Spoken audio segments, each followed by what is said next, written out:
Nirmala Sitharaman. Ports infrastructure in Bihar, an industrial node at Gaya, Patna Purnia Expressway. Bihar has frequently suffered from flood.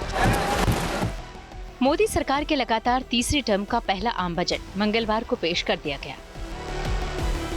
वित्त मंत्री निर्मला सीतारमण ने इसे संसद में पेश किया। इसके साथ इनके नाम लगातार 7वां बजट पेश करने का रिकॉर्ड भी बन गया। इस बजट में अलग अलग सेक्टरों के लिए कई घोषणाएं की गई, लेकिन आम आदमी की जेब पर किस चीज का बोझ बढ़ा है और किस ऐलान ने उन्हें राहत दी है, ये बड़ा सवाल है। तो सबसे पहले ये जानते हैं कि इस बजट में क्या क्या सस्ता हुआ।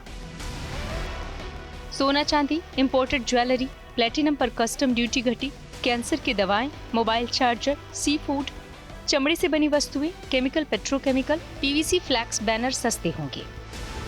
निश्चित रूप से आज का जो बजट है उत्तर प्रदेश आदर्श व्यापार बजट, इसकी सराहना करता है।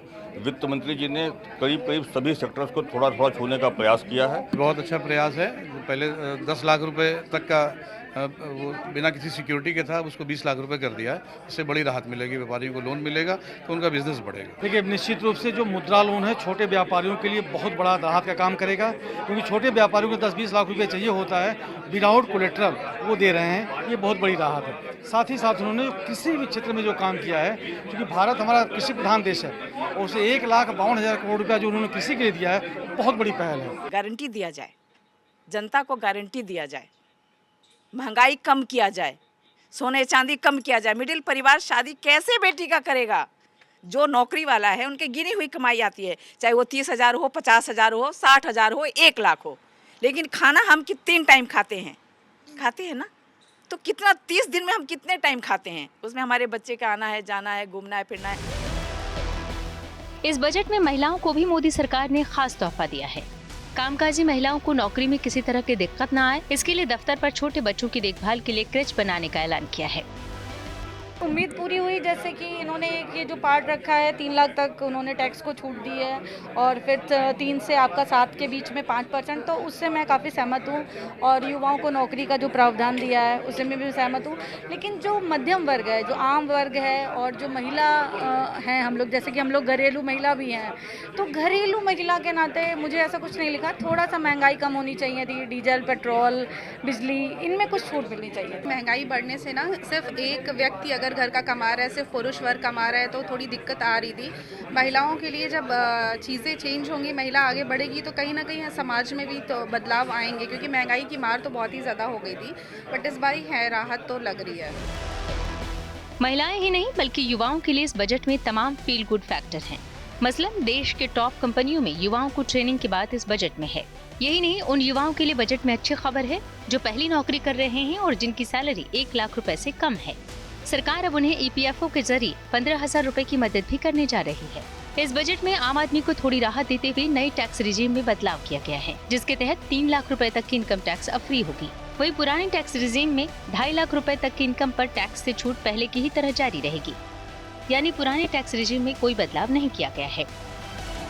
In the new tax regime, the tax rate structure is proposed to be revised as follows: 0 to 3 lakh rupees, nil; 3 to 7 lakh rupees, 5%; 7 to 10 lakh rupees, 10%; 10 to 12 lakh rupees, 15%; 12 to 15 lakh rupees, 20%; and above 15 lakh rupees, 30%. As a result of these changes, a salaried employee in the new tax regime stands to save up to 17,500 rupees in income tax. एक तरफ tax slab बढ़ाकर थोड़ी सी राहत दी है, लेकिन कई बहुत सारी रियायतें छीन भी ली हैं। They want to have more, money in the hands of the people. तो वो इसमें होगा, जैसे उन्होंने बोला कि सेविंग्स almost I think 17,500 का सेविंग्स होगा for आम आदमी। ये एक अच्छी बात है। इससे अगेन स्पेंडिंग पावर होगा और ओवरऑल कंट्री के लिए तो मतलब फायदा है। करीब 80 मिनट के बजट भाषण में देश के वित्त मंत्री ने जितने नाम बिहार और आंध्र प्रदेश के शहरों के गिन डाले, उतने किसी और सूबे के नहीं। बजट में नीतीश कुमार का बिहार और चंद्रबाबू नायडू का आंध्र छाया रहा। दोनों ही राज्यों को कई सौगातें मिली हैं। बिहार में 40,000 करोड़ रुपए तो आंध्र में 15,000 करोड़ रुपए से ज्यादा का खर्च केंद्र सरकार करने जा रही है। वहीं वित्त मंत्री ने बजट पेश करते हुए किसानों को बड़ी सौगात दी। उन्होंने ऐलान किया कि प्राकृतिक खेती को बढ़ावा दिया जाएगा और किसान क्रेडिट कार्ड 5 और राज्यों में लागू किया जाएगा। यानी इस बजट के मुताबिक किसानों के अच्छे दिन आने वाले हैं।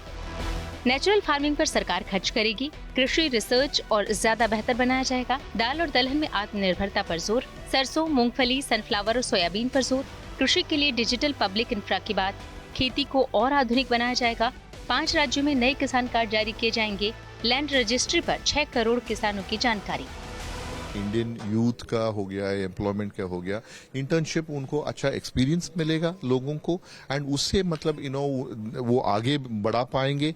बिकॉज मेनी टाइम्स क्या है, इंटर्नशिप इज अ डिफिकल्टी। तो ये स्ट्रॉन्ग इनिशिएटिव है फ्रॉम माय पर्सपेक्टिव, ये अच्छी बात है।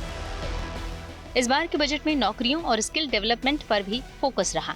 सरकार ने नौकरियां बढ़ाने के लिए कंपनियों को इंसेंटिव देने का भी ऐलान किया है। इसके अलावा 1 करोड़ गरीब परिवारों को घर देने का भी वादा किया गया।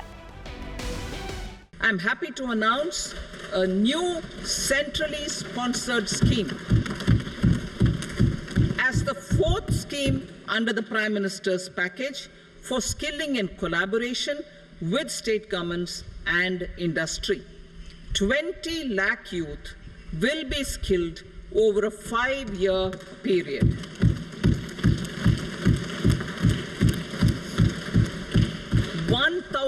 Industrial training institutes will be upgraded in hub and spoke arrangements with outcome orientation. Course content and design will be aligned to the skill needs of industry, and new courses will be introduced for emerging needs. Skilling loans. The model skill loan scheme will be revised to facilitate loans up to 7.5 lakh rupees with a guarantee from a government promoted fund. Budget ने share बाजार निवेशकों को बड़ा झटका दिया है। जो लोग स्टॉक मार्केट में निवेश कर रहे थे, वहां अगर कोई स्टॉक को 1 साल तक के लिए रखता था और उसे बेचता था तो उसे लॉन्ग टर्म कैपिटल गेन 10% देना पड़ता था। लेकिन अब इसे बढ़ाकर 12.5% कर दिया गया है, जबकि शॉर्ट टर्म कैपिटल गेन को 15% से बढ़ाकर 20% कर दिया गया है। वहीं दूसरी ओर इस बजट में रेलवे और डिफेंस जैसे सेक्टरों को निराशा हाथ लगी। वित्त मंत्री ने अपने बजट भाषण में जहां रेलवे का एक ही बार जिक्र किया, वहीं रक्षा क्षेत्र के बजट में भारी भरकम कटौती कर दी गई। ऐसा पहली बार हुआ है जब डिफेंस सेक्टर के बजट में इस तरह की कटौती हुई है, जबकि इससे पहले मोदी सरकार के कार्यकाल में रक्षा क्षेत्र का बजट लगातार बढ़ता गया था।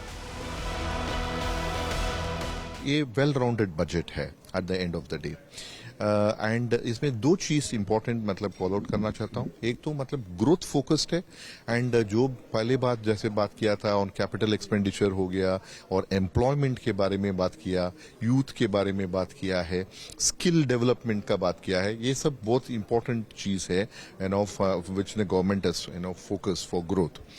दूसरी चीज है फिजिकल प्रूडेंस और फिजिकल डेफिसिट का मतलब अगेन बात किया है, सेइंग दैट वो 4.5% तक मतलब by the end of the year अभी तो 4.9% पे है। ये बहुत इंपॉर्टेंट फॉर कंट्री है, बिकॉज एक तरफ से मतलब आपका एक्सपेंडिचर कर रहे हैं ग्रोथ के लिए, और दूसरी तरफ मतलब आपने फिजिकल प्रूडेंस भी दिखाया है। 2024 चुनाव में बीजेपी बहुमत से 32 सीटें पीछे रह गई। कह सकते हैं कि मोदी 3.0 के पहले बजट में इस चुनावी झटके का असर दिखता है। इसमें नीतीश, नायडू जैसे सहयोगियों की धमक है तो कांग्रेस के मैनिफेस्टो का भी असर है।